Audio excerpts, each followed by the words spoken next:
Hola, que Dios les bendiga.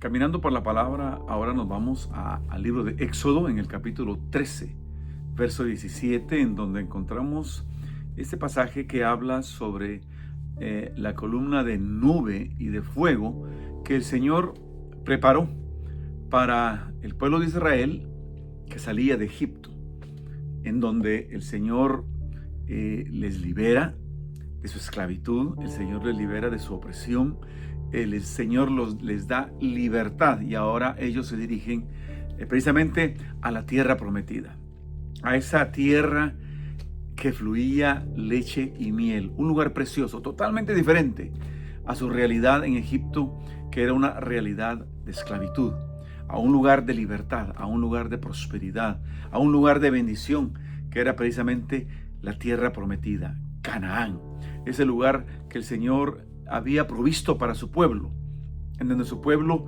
iba a desarrollarse como esa nación que representaría a Dios frente a todos los reinos de la tierra, para que todos los reinos de la tierra pudieran conocer al Señor, para que todos los reinos de la tierra pudieran saber que Dios es Dios y es un buen Dios. Ahora, la historia es larga. Y aquí en este momento está empezando. Y por esto esta columna de nube y de fuego, dice la palabra, que les serviría para protegerlos durante el día del sol y para darles luz y calor durante la noche. Dos manifestaciones milagrosas de algo muy importante. Y eso importante era la presencia de Dios. Esa columna de nube y de fuego precisamente representaba eso, la presencia de Dios. La presencia de Dios es clave y fundamental en la vida de todo creyente. Y en este caso particular, Israel había pasado 430 años en Egipto. No todos los años fueron de esclavitud, porque al inicio fueron recibidos por los faraones. Recordamos la historia de José de Egipto, pero luego esos faraones que conocían a José pues murieron, y poco a poco el pueblo fue cayendo de la gracia que ellos tenían frente a los egipcios, y terminaron siendo esclavos, no sabemos por cuántas generaciones. Lo cierto que por mucho tiempo ellos habían sido esclavos, por lo menos 80 años desde que Moisés nació, y seguramente más, tal vez 100, 150, tal vez 200 años, tal vez la mitad del tiempo que ellos tenían en Egipto habían sido esclavos, probablemente.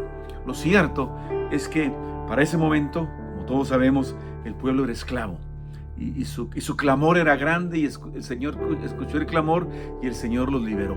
Ahora, cuando los libera, les provee de esta columna de nube y de fuego, pero hay detalles muy interesantes. Uno es que dice que el Señor no llevó al pueblo de Israel por la ruta más corta, que probablemente les hubiera tomado 2 semanas para llegar a su destino, sino que se fue por otra ruta, por el desierto. Ahora, el Señor lo explica allí, la palabra lo explica, por qué el Señor no tomó la ruta más corta.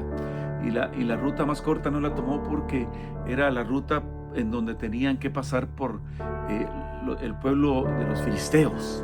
Ahora, tenemos que entender esto. Cuando Israel sale de Egipto, sale con 2 características muy particulares.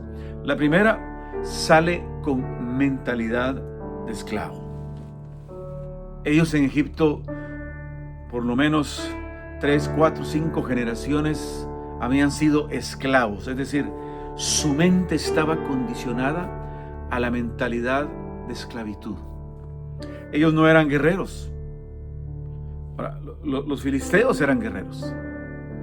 Ellos estaban acostumbrados a tener espadas en sus manos.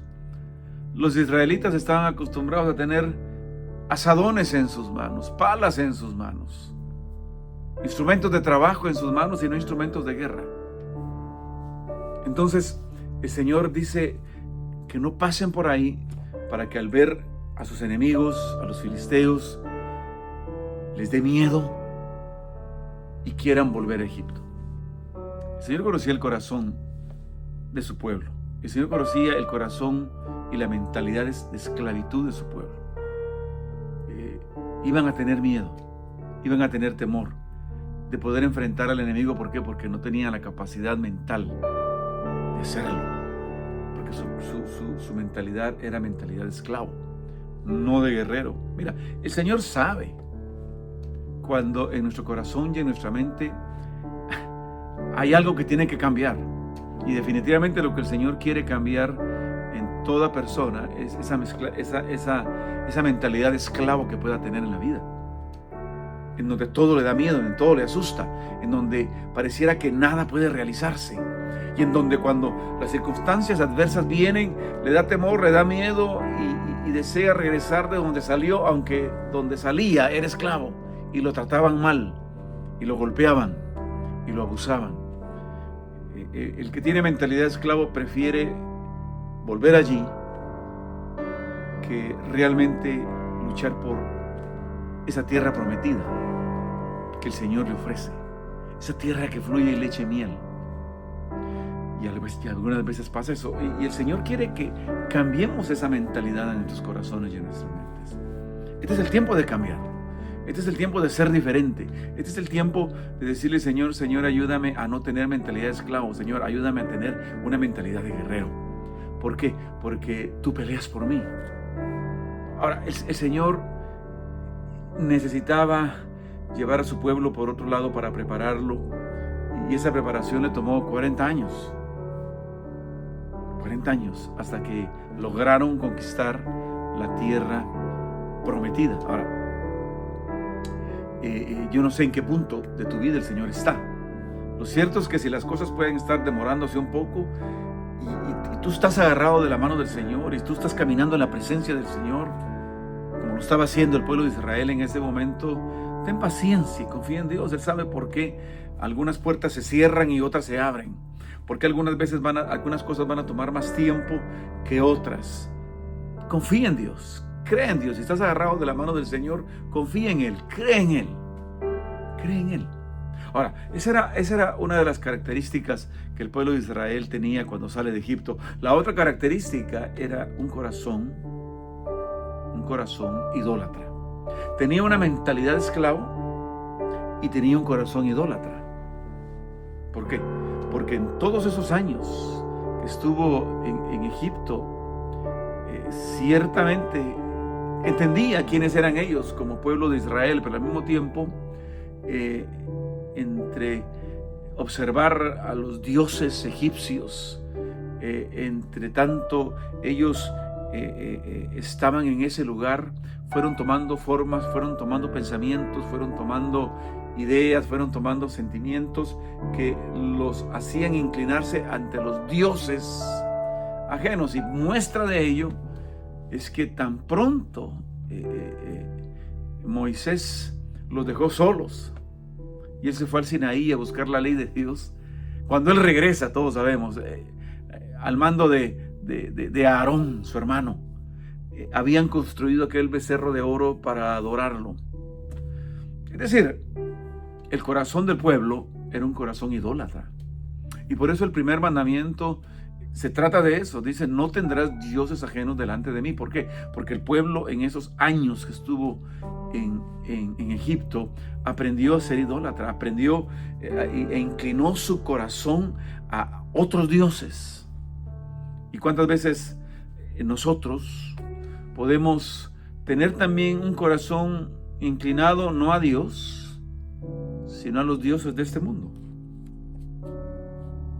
En donde el Señor hoy nos pide y nos dice y nos desafía a no poner nuestro corazón y nuestra mirada en nadie más que no sea Él.